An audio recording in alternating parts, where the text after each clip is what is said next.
Rare super blue blood moon coming first in 35 years. The cosmic trifecta of a supermoon, a blue moon, and a total lunar eclipse hasn't been seen anywhere on Earth since December 1982. Lucky sky watchers are about to get a cosmic 3-for-1 deal, as the second supersize full moon in a month undergoes a dramatic total lunar eclipse on January 31st. According to eclipse experts, the event marks the first time anyone on Earth has seen this celestial trifecta in 35 years and the first time it's been seen in the Americas in 150 years. On the 31st, the moon will officially reach its full phase at 8:27 am ET, 13:27 UT. This is the second full moon to occur in a calendar month, an event commonly referred to as a blue moon.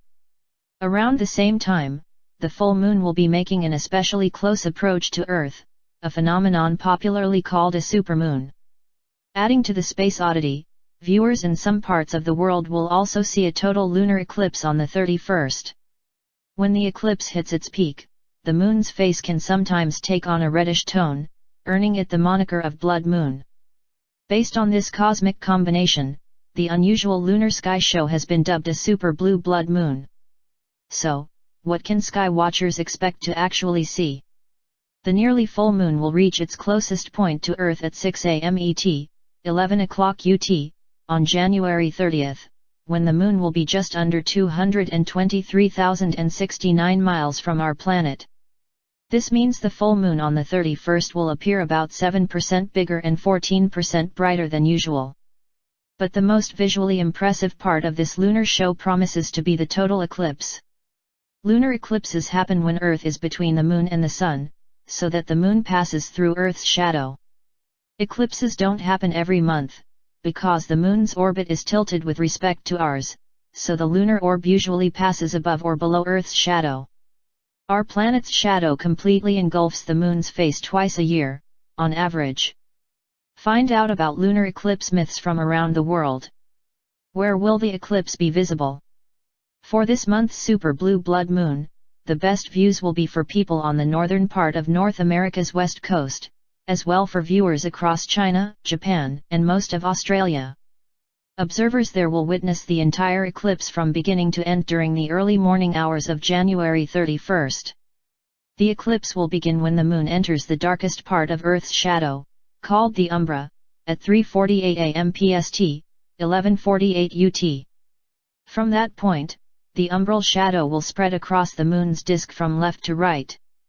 Totality begins at 4:52 am PST, 12:52 UT, when the moon will be fully engulfed in the umbral shadow and will turn a deep shade of orange-red.